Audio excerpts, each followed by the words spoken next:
안녕하십니까. 신인균의 군사TV 신인균의 항공전사 시간입니다. 자, 오늘은 11번째 시간인데요. 이번에는 베트남 전쟁 월남전으로 한번 가보겠습니다. 자, 월남전의 미군의 주역이죠. F4 팬텀 전투기들이 미그 21을 유인해서 사냥했던 그 전투, 바로 작전명 볼로 작전 소개해 드리겠습니다. 자, 베트남 전쟁입니다. 작전명 볼로. 여기에서 이제 이 F4C 팬텀이 오늘의 주인공이고요. 여기에서 이 사람이 역시 주인공입니다. 로빈 올스 해가지고 이 사람이 8 전투 비행단의 비행단장이에요. 대령인데 단장입니다.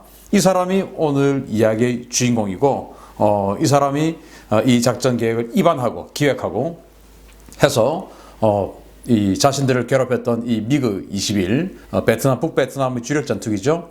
당시에 북베트남이 이 볼로 작전을 하던 당시에 미그 21을 16대를 가지고 있었습니다. 그 16대를 가지고 미군을 엄청 괴롭힌 거예요. 그래서 이 16대 미그 21을 유인해 가지고 그냥 박살내 버리기 위한 작전을 시행하는 겁니다. 자, 오퍼레이션 롤링 썬더 작전인데, 그게 이제 이 북베트남 지역에 대한 대규모 폭격 작전이죠. 이게 이제 1965년에서 68년까지 3년간에 걸쳐서 계속 폭격을 하는 거예요. 폭격을. 이때만 해도 2차 대전에서 크게 벗어나지 않은 그런 거의 융단 폭격식의 그런 폭격을 하게 되는데, 물론 나중에 진짜 융단 폭격, 라인베커 작전도 있지만, 이렇게 롤링 썬더 작전을 통해서 계속 북베트남에 폭격을 하는데, 사실은 큰 효과가 없었습니다. 왜냐하면 당시 이제 소련이 너무 무섭잖아요. 그래서 소련의 참전을 억제하기 위해서 일단 소련은 건드리지 말아야 되는 거예요. 그래서 여기 사진을 보시면 짙은 까만색 점이 있습니다. 이 지역이 바로 하노이예요. 근데 하노이에 전략시설들이 다 있는데 하노이는 폭격을 할 수 없는 지점으로 표시를 해놨어요. 왜냐? 여기에는 소련 대사관도 있고 하여튼 그런 것들이 있으니까 소련 사람 건드리면 안 된다. 그리고 여기 또 조그만 원이 있어요. 여기 또 까만 점이 있죠. 여기 또 항구입니다. 항구로 물자들이 들어오는데 여기도 폭격하면 안 되는 거예요. 왜? 소련 배들이 드나드는 겁니다.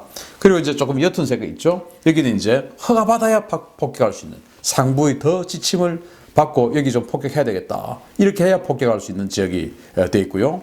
그래서 여기 번호가 아래에서부터 1번, 2번, 3번, 그리고 이제 4번, 5번, 6번, 6에 6B 이런 식으로 나오는데 6B, 또 4, 3 이런 데는 해군이 맞고, 또 내륙 지역이 6A, 5번 이런 데 이제 공군이 맞고 이런 식으로 해가지고 해군하고 공군하고 막 뒤섞이기도 하고 막 그래요. 또 서로 네 구역 내 구역 따지기도 하고 그래서 전과가 잘 안 오르고 이때 공중전을 제대로 못하는 겁니다. 미군은 스페로우라는 중거리 공대공 미사일을 가지고 있는데 이걸 쏠 수가 없는 거예요. 왜냐? 아군기들끼리 워낙 뒤섞이니까 레이더만 보기에는 이때는 이제 피하 식별 장치가 없을 때였어요. 그래서 레이더에 뭐가 보이긴 보이는데 이게 미국인지 우리 전투기인지 모르니까 직접 가서 확인을 해서 그게 우리 비행기가 아니고 미국이라는 게 확인이 됐을 때 사격을 해라. 그러면 이제 이 스페로우가 사실 큰 의미가 없는 것이죠. 그리고 이때 미군이 굉장히 이제 6.25에 비해서 좀 피해를 많이 봤던 게, 여기 보시면 F-86 세이버가 미국이들에게 거둔 전과예요. 10대 1. 그러니까 세이버 F-86 한 대가 격추될 때 미국이 10대를 격추시켰어요. 그런데 이 베트남전에서 베트남전의 총 전투에서 미국 전투기 한 대가 격추될 때 베트남 전투기 3.8대를 격추시켰습니다. 그러니까 당연히 6.25 때보다 비율이 확 낮아졌죠. 이건 뭐냐?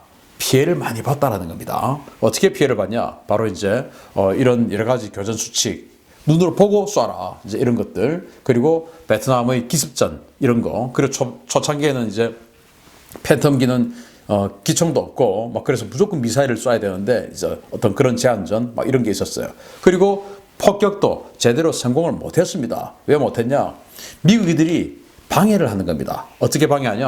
일단 이제 이 폭격은 F-105 이런 그 폭격기, 전폭기들이 쫙 와서 폭격을 하는데, 그런데 갑자기 미국이들이 확 솟구쳐 올라요.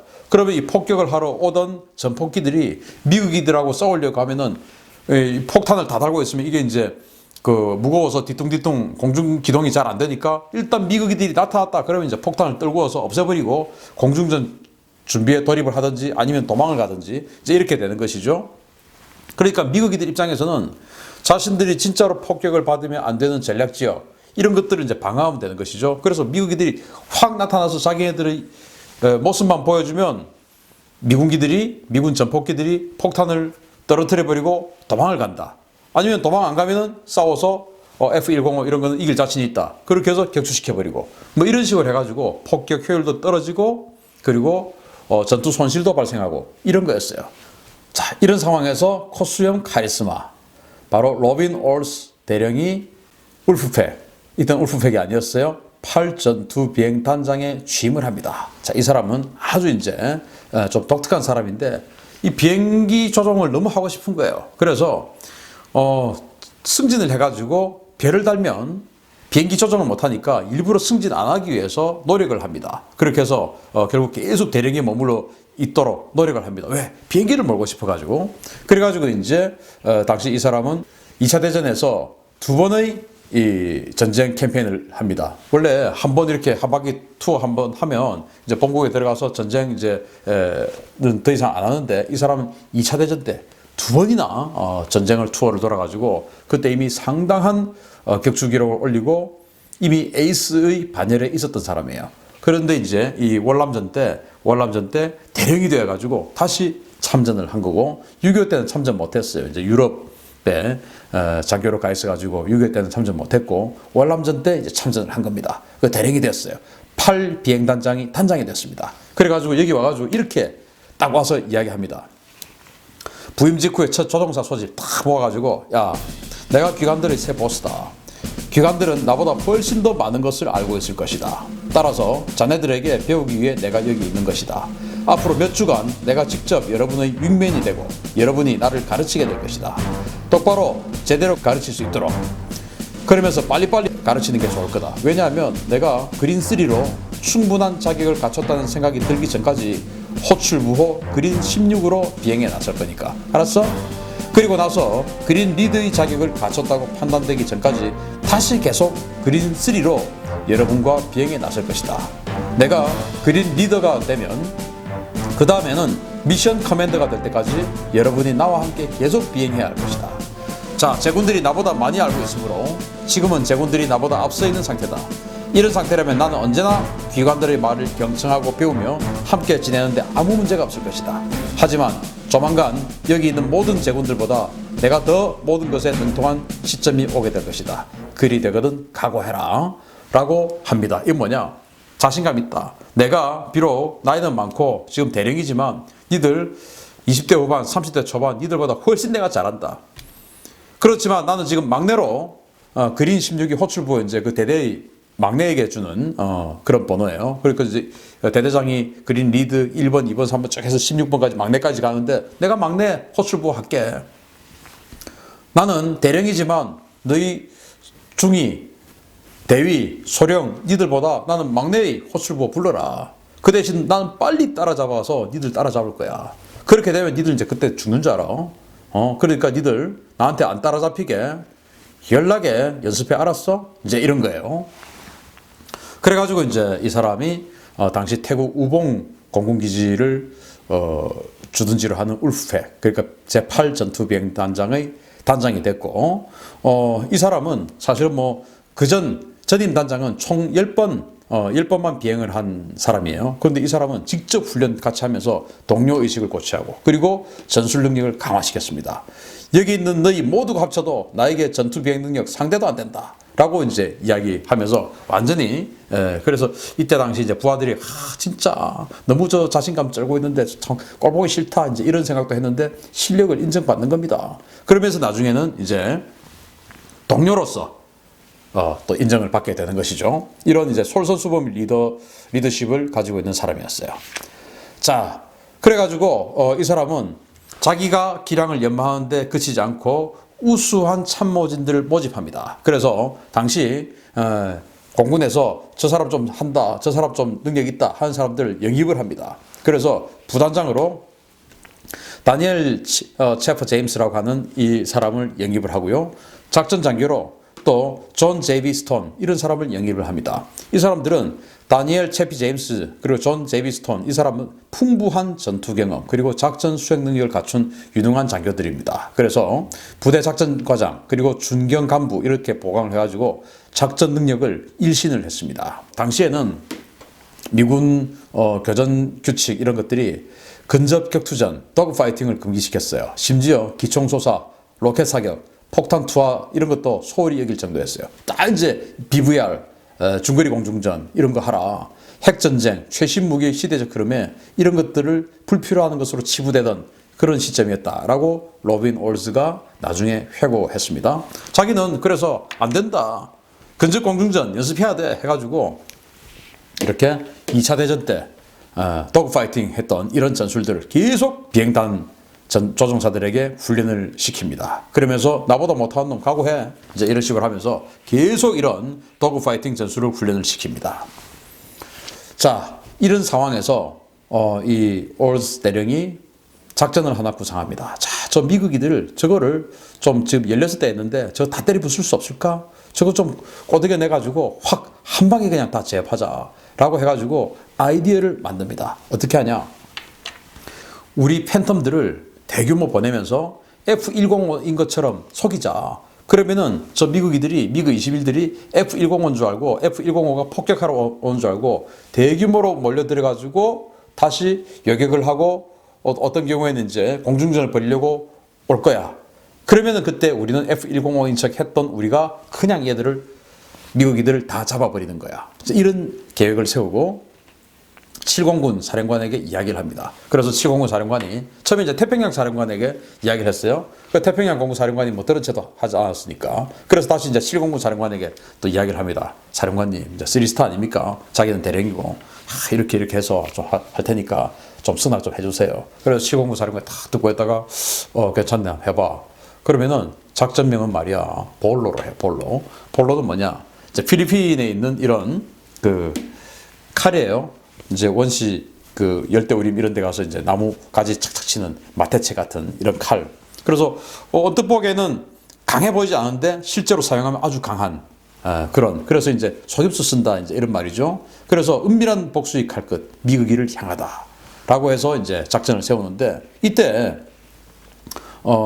여기 이제 우봉기지, 초록색 우봉기지예요. 여기에서 출격을 하는데 여기 보시면 뭐 타원형들이 있지 않습니까? 타원형들이 굉장히 많이 있습니다. 여기가 뭐냐면은 미국의 공중급유기들이 작전하는 구역이에요. 그래서 이를테면 하늘의 주유소들이죠. 주유소들이 이렇게 있습니다. 그래서 출격하면 이 주유소들에게 공중급유 받고 들어가서 폭격하고 나오는 겁니다. 자, 그래서 이 지역, 요 동그라미 지역, 이 지역이 F-105들이 그 폭격하러 들어갈 때 주유를 받는 하늘의 주유소들에게 주유를 받는 지역이에요. 그래서 일부러 F-105인 척 해서 이 지역에서 일부러 급유를 받기로 합니다. 그러면서 들어가요. 그래서 이제 저기 봤을 때 또 급유 받고 오네? 그러면 F-105겠네? 이렇게 생각하라 이거죠. 그러면서 진짜로 F-105인 척 하기 위해서 이걸 답니다. 바로 ALQ-71 전자교란 포드인데 이게 F-105들이 그 폭격 작전을 하러 들어갈 때 이 교란 포드를 달고 들어가요. 그래서 이제 이 교란 포드의 전파가 보이면 베트남은 이거 F-105구나. F-105가 지금 폭격하러 오구나. 이제 이런 생각을 하게 되는 것이죠. 그래서 팬텀들이 일부러 이 F-105인 척 하기 위해서 이 ALQ-71 포드를 달고 갑니다. 자, 한쪽에는 보조 연료 탱크, 한쪽에는 이 포드. 그런데 보조 연료 탱크가 훨씬 더 무겁죠. 그래서 포드는 훨씬 더 가볍습니다. 덩치가 작으니까. 그럼 이륙을 할 때 양쪽 무게가 워낙 차이가 나니까 이거 잘못하면 확 뒤집어집니다. 그걸 감안하고도 일부러 F-105로 보이게 하기 위해서 이 F-105의 상징이라고 할 수 있는 이 전자전 포드를 달고 출격을 하는 것이죠. 그리고 이제 AM-7 스페로 그리고 이제 사이드와인더 이런 것들을 잔뜩 달고 출격을 합니다. 그래서 고요한 구름의 바다 위 사냥감을 기다리는 늑대무리라는 제가 소제목을 붙였는데 이날 구름이 너무 많이 꼈어요. 그래서 또 지상에서부터 안개가 너무 많이 꼈어요. 그래서 원래 출격하려고 했던 시간보다 훨씬 더 늦게 출격을 합니다. 그래서 구름 위에서 이제 작전을 하게 되는데, 자, 이런 모양으로 갑니다. 화살표에서 큰 화살표가 이게 바로 8비행단입니다. 8비행단. 자, 여기 이제 포함되는 게 8비행단의 F-4C 전투기 28대입니다. 28대가 4개 한 개 편대로 해서 7개 편대가 8비행단이 가고, 그리고 여기 또 다른 비행단이 있습니다. 366비행단. 이 하얀색 화살표는 366비행단인데, 이 366비행단의 임무는 뭐냐? 바로 베트남 북쪽 지역에 이제 이 중공하고 베트남하고 국경 지역이 있는데, 이 중공 지역에서 넘어오는 이 혹시나 지원 전력 또는 이 베트남 미그 21들이 지금 이 볼로 작전에 미끼를 물어가지고 격추되거나 아니면은 위험을 느끼고 도망을 갈 때 혹시 중공 지역으로 넘어갈까봐 그 중공과 베트남의 지역을 차단해서 포위 섬멸하기 위해서 이 366 비행단에서 역시 28대의 F4 팬텀이 와서 북쪽을 에워쌉니다. 그리고는 이제 이게 조공이죠. 그리고 주공으로 이 로빈 올스 대령의 8비행단이 4개씩 한 개 편대를 이뤄서 총 7개 편대를 이루고 이렇게 가는데, 편대당 5분 간격입니다. 거리로 보면 한 80km 거리로 이렇게 갑니다. 그래서 총 35분간 이제 북베트남의 공격으로 들어가게끔 되는 작전이고, 그러면서 1번기와 2번기의 거리는 1.8km입니다. 1.8km는 뭐냐? 이제 1번기가 가고 윙맨이 2번기가 갑니다. 가는데 1번기가 위험에 빠졌다라고 하면 2번기가 보고 싹 해서 들어가는 이 각도, 이게 이제 안정적인 각도가 한 1.8km, 그러니까 1해리 정도, 노티컬 마일 정도 되면은 된다 해서 1 노티컬 마일 정도 해서 이렇게 1.8km를 서로 간격을 두고, 그래서 이 분대입니다. 그리고 1분대와 2분대의 거리는 한 3.6km, 이렇게 해서 4대가 한 개 편대가 되고, 그러니까 1.8km, 1.8km, 1.8km, 1.8km, 이 사이는 3.6km, 이렇게 해서 이제 4대가 가는 게 한 개 편대입니다. 이거를 총 7개 편대가 들어가요. 그럼 베트남 입장에서는, 북베트남 입장에서는 그 전자전 신호가 계속 오고 있기 때문에, 대규모로 이 F-105들이 폭격을 하러 오구나. F-105들 우리 밥이니까 잡으러 가자 해서 미국이들이 쫙 올라오는 것이다. 올라올 때 이제 확 사냥을 해버리자. 그래서 그동안은 지금 뭐 공군하고 해군하고 막 섞이고 하니까 이게 지금 뭐 우리 편인지 적군인지 모르니까 가까이 가서 봐야 저기구나 해서 스페로를 쏠 수가 있었는데, 이제는 80km 거리로 딱딱 가니까 보이면 무조건 적이야. 그래서 80km 가서 없으면 빠져주고, 다시 두 번째 편대가 80km 가서 없으면 또 빠져주고, 이제 이런 거예요. 그래서 보이면 무조건 쏴. 보이면 무조건 쏴. 레이더에 걸리면 무조건 적이야. 이 지역에 아군기는 하나도 없어.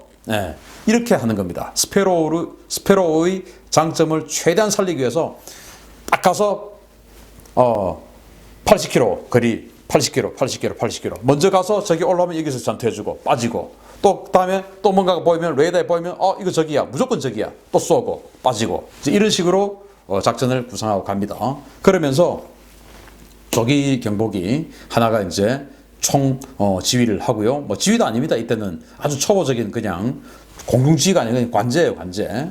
그리고 전자전기가 갑니다. 이 전자전기는 지상에서 올라오는 적의 SA-2 이런 미사일들을 제밍을 시켜주죠. 그래서 지상으로부터 안전하게 하는 것. 그러면서 F-105 24대를 동원해가지고 이 지역에 이제 폭격을 합니다. 그러면서 폭격을 하니까 북베트남 입장에서는 진짜로 F-105가 폭격을 하네? 그런데 이 지역만 하는 게 아니고 하노이 쪽으로도 오네? 이제 이렇게 느끼게 하기 위해서 미끼로 F-105를 진짜로 24대나 보내서 폭격을 합니다.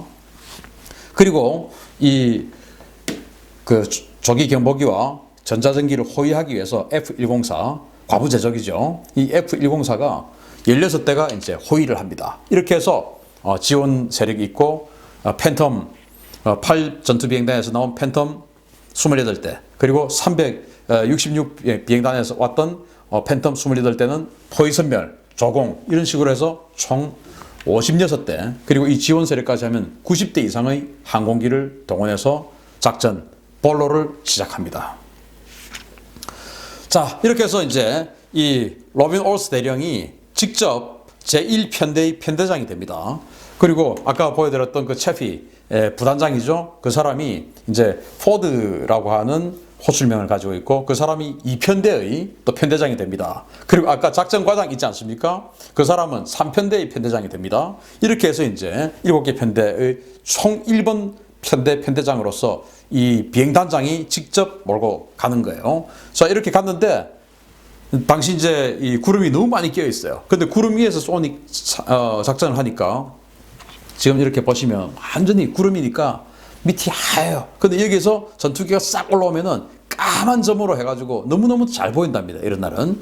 자, 이런 상황이었어요. 그런데 1편대가 들어갔는데 적이 안 올라오는 겁니다. 그래서 이 올스 대령이 너무 섭섭하지 않습니까? 원래는 빠져야 되는데 안 빠지고 이제 좀 한 바퀴 선회를 한 겁니다.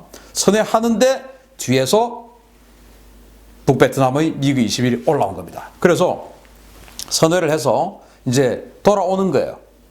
돌아오는데 마주 가던 이제 돌아오니까 이제 2편대하고 교대를 하는 장면이에요. 교대를 하러 이렇게 가는데 2편대 그 부단장이 봤을 때 이 1편대 올스 대령의 뒤쪽으로 미그기가 올라온 겁니다. 그래서 올스 1, 포드 1, 블루 밴딧, 6 o'clock 이렇게 소리쳐 줍니다. 그건 뭐냐?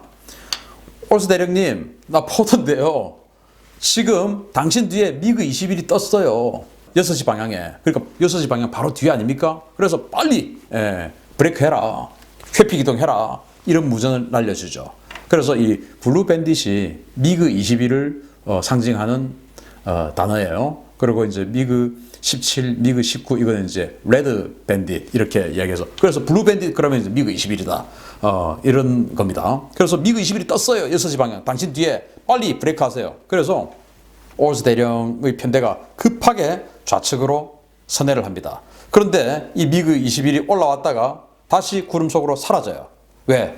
잡으러 가는데 정면에 보니까 이 편대가 다시 쭉 내려가 오니까 큰일 났거든요. 그래서 사라집니다. 사라지고 이제 이 올스 대령이 선회를 쫙 하는데 보니까 10시 방향에 선회를 하고 있는데 10시 방향에 적기가 보이는 겁니다. 자, 이렇게 적기가 보이는 겁니다. 그래서 따라가는데 이때만 해도 이제 이 사이드와인드가 초창기형이니까 꼬리를 잡아야 쏠 수가 있죠. 그리고 스페로우라 하더라도 꼬리를 잡아야 쏠 수가 있죠. 멀더라도. 이렇게 되는 겁니다.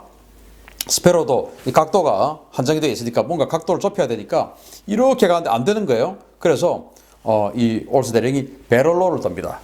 돌아서 뒤를 꼬리를 잡고는 이제 사이드와인드를 쏘죠. 이렇게 해서 격추를 시킵니다. 그리고 또 다른 11시 방향에도 역시 미그기가 한 대 있었는데 그것은 2번기가 비슷한 방법으로 쏴서 격추를 시켜서 순식간에 2대를 격추시킵니다. 그러면서 이제 두 번째 편대, 즉 포드 편대죠. 이 포드 편대는 이렇게 가는데 역시 그 포드 편대는 이제 사실은 그 올스 편대가 잡았던 그것을 사실은 자기네들이 잡아야 되는데 너무 안타깝잖아요. 이렇게 해서 이제 살피고 있는데 포드 1 그러니까 1번기의 후방석에 앉아있는 조종사가 뒤로 이렇게 살피는데 3, 4번기 뒤에 접근하는 적기를 발견한 겁니다.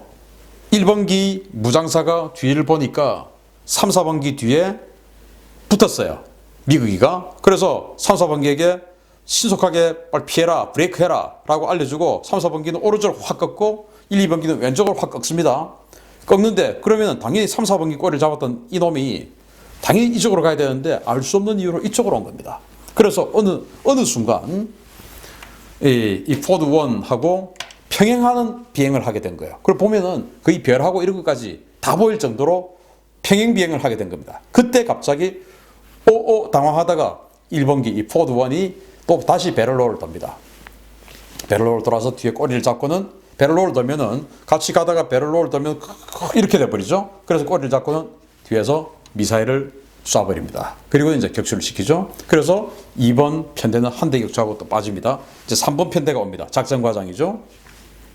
그래서 이 작전과장은 그 램블러 라는 또 호출명을 가지고 있는데 전진을 하는데 구름 위에서 갑자기 두 대가 튀어옵니다. 튀어오는 것을 이제는 이제 사실은 이 올즈 비행단장 편대가 조금 지체를 했기 때문에 이 포드 편대는 그 스페로를 마음껏 사용할 수 없었는데 이제 여기는 포드 편대는 제대로 빠져줬어요. 그러니까 이 3번 편대는 세 번째 편대는 아예 전방에 아무것도 없는 상황이 된 거예요. 이제 나타나면 무조건 스페로 쏘면 되는 겁니다. 이런 상황에서 비행기 두 대가 올라온 겁니다. 구름 위로. 그래서 스페로를 바로 쏴버리고 한 대 격추.